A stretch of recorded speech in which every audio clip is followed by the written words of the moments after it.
In this video, I will explain how to synthesize a basic snare drum using a modular synthesizer. There are a ton of Eurorack-oriented videos explaining basic kick drum synthesis.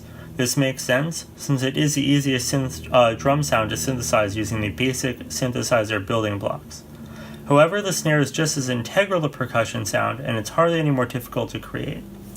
In essence, it's just a high-pitched analog kick drum layered with some noise. These mimic the snare drum's pitched drum head and noisy snare. But in practice, there are some important guidelines to follow to avoid creating a percussive mess. The modules needed for the sound are a low-pass filter, or an oscillator, a noise source, 2 envelope generators, a VCA, and a mixer. The envelope generators can be as simple as 2 decay envelopes, but it's best to use an AD/AR envelope for the noise sound at least. I will use a second filter set for high pass in this video. The second filter is strongly recommended, but not strictly necessary. In this case, I'm using an Analog Systems LFO, an Analog Systems ADSR, an Ian Fritz 2x AD/AR, a Z-Lob high-pass filter, a multimode filter, a Noise Reap 2x VCA, I'm only using one channel though, and a Manhattan analog mixer. Oh, and a Analog Systems noise source. With an extra VCA and envelope generator, one can also tweak how long the pitch sound persists compared to the noise. You generally want the pitch sound to fade a little faster, but this isn't essential to the basic snare sound, so we won't use that in this video. Since the snare drum sound consists of 2 discrete parts, pitched and noise, let's start with the pitched portion. Like an analog kick drum, we will use an oscillating low-pass filter, controlled by an envelope, to generate a quickly descending pitched ping. We could also use an oscillator in place of the filter, but since we don't need any particularly stable or reliable pitch, nor any particularly rich waveforms, an oscillator or even an LFO is usually overkill here. First, I'll show you the oscillating low-pass filter. The resonance is set to full such that it oscillates, creating a sine-like tone, and the frequency knob controls the pitch. We want a pitch that will work well as the bottom or frequency of our snare drum sound. Next, we will ping this LFO using an envelope generator.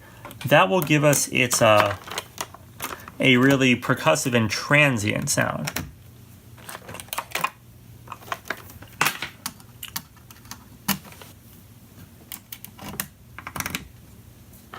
Here's a sound with pinging from the envelope generator.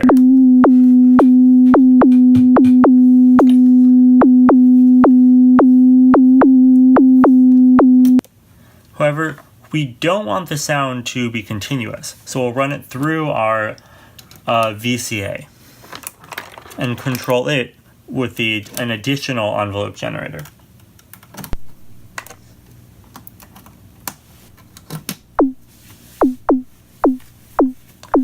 Now, if we set this to a low pitch, we essentially have a kick drum.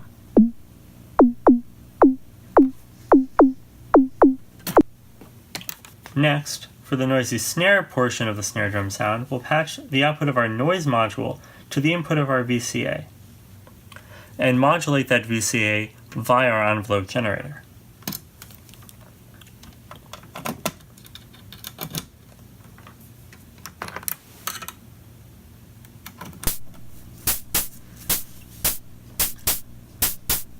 While this will work for snare drum sound when combined with the pitched LFO, the noise is still full frequency, so we want to get rid of some of those lower frequencies that will muddy the sound and make it sound less like a real snare drum.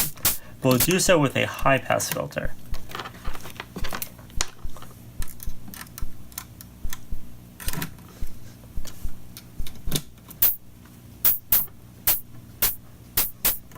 This has a much more focused sound and is a lot more similar to an actual snare. Next, we'll combine the 2 sounds to create our actual snare drum. Run both into a mixer and run that mixer into our VCA.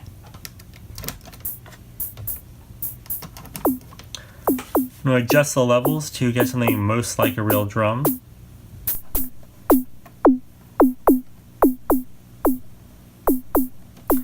tune our noise to get the best sound possible. Adjust the frequency and release time to get a good transient and appropriate pitch. Once that's settled, we have a fairly decent, if simple, snare drum sound that can be adjusted in a multitude of ways to give it a really powerful and dynamic sound.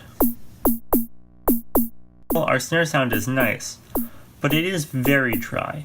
Usually, analog snare drums are run through compression, distortion, and reverb, especially through reverbs with noticeable pre-delay, so that it doesn't muddy the sound and you get a dynamic tail to it. Careful EQ can also be used to give the snare a more distinctive character and less like simple noise.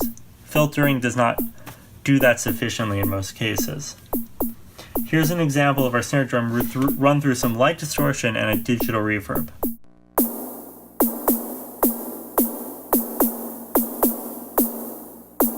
You can use effects modules, guitar pedals, or software plugins to process your own snare drums.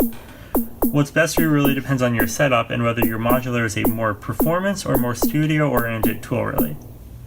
I hope you found this tutorial helpful.